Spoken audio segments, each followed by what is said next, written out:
Have you ever wondered why some people earn more and more money yet never feel secure, and why others seem to have less but live with peace, contentment and dignity?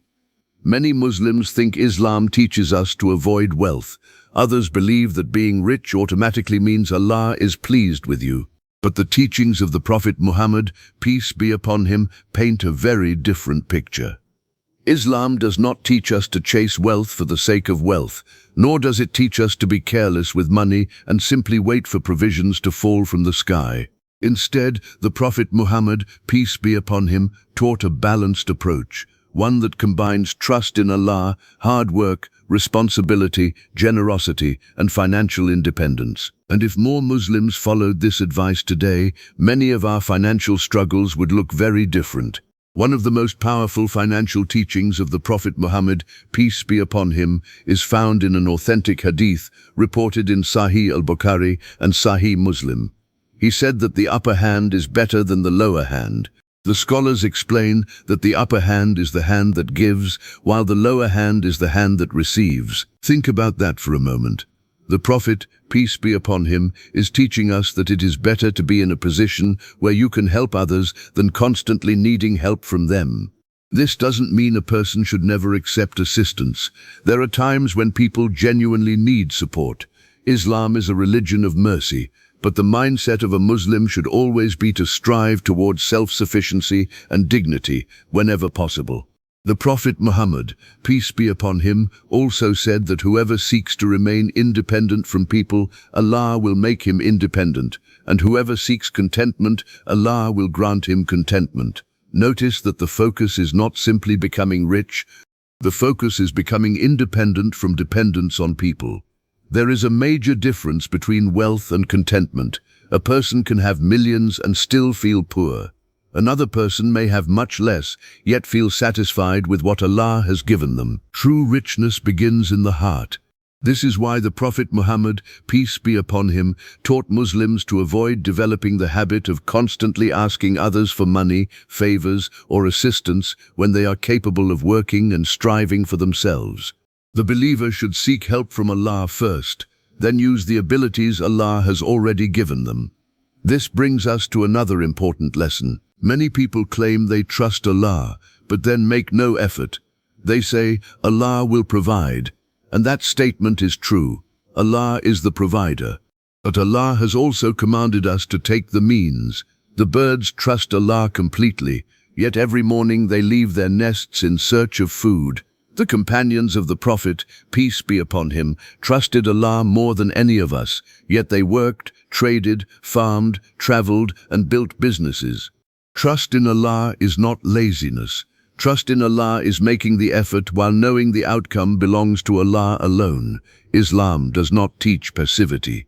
Islam teaches action. The Prophet Muhammad, peace be upon him, worked as a shepherd in his youth. Later he worked in trade. Many of the companions were successful merchants and business owners. Their wealth did not distract them from Allah because they understood that money was a tool, not a goal. And perhaps one of the most overlooked financial teachings in Islam is what comes next. The Prophet Muhammad, peace be upon him, taught that when you spend your wealth, you begin with those who depend on you. Your spouse, your children, your family members who rely on you. Too often people think charity only means giving money to strangers. But the Prophet, peace be upon him, taught that spending on your family is itself an act of charity. Imagine that. The food you place on the table, the clothes you buy for your children, the rent you pay, the bills you cover, the necessities you provide. If done sincerely, for the sake of Allah, these ordinary financial responsibilities become acts of worship. In fact, Islam teaches that neglecting those under your care is a serious matter. Your family has rights over you. Your spouse has rights over you. Your children have rights over you. Before thinking about impressing others with generosity, a Muslim must first fulfill the obligations Allah has placed directly in front of them. This balance protects families and strengthens communities. Another powerful lesson comes from the Prophet's advice regarding charity. The best charity is not charity that leaves your family struggling, nor is it charity that causes you to neglect your responsibilities. Islam encourages generosity, but it also encourages wisdom. A believer takes care of obligations first and then gives from what Allah has blessed them with beyond those necessities. This prevents financial irresponsibility while still encouraging a generous heart. Some people think that being religious means having no concern for finances. But the Prophet Muhammad, peace be upon him, taught something very different. He taught responsibility.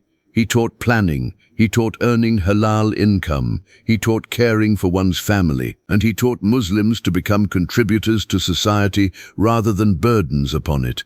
One of the clearest examples of this is found in the famous hadith of Sa'd ibn Abi Waqqas. May Allah be pleased with him. When Sa'd became seriously ill, he wanted to give away most of his wealth in charity. The Prophet Muhammad, peace be upon him, advised moderation and then told him something remarkable. He said that it is better to leave your heirs wealthy than to leave them poor and asking others for help. Think about what that means. The Prophet, peace be upon him, was teaching long-term financial responsibility. He was teaching Muslims to think beyond themselves, to think about their families, their children, their future generations, their obligations after death. This doesn't mean every Muslim must become rich. Not everyone will have the same financial opportunities. Not everyone begins from the same circumstances. Some face poverty, oppression, illness, war, or hardship, and Allah knows every situation. But for those whom Allah has blessed with safety, opportunities, skills, and resources, Islam encourages effort. It encourages productivity.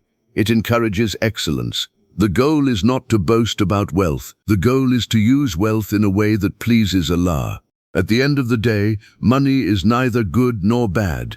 Money can build a mosque, or it can build arrogance. Money can feed an orphan, or it can feed greed. Money can strengthen families, or destroy them. The difference is not the money itself.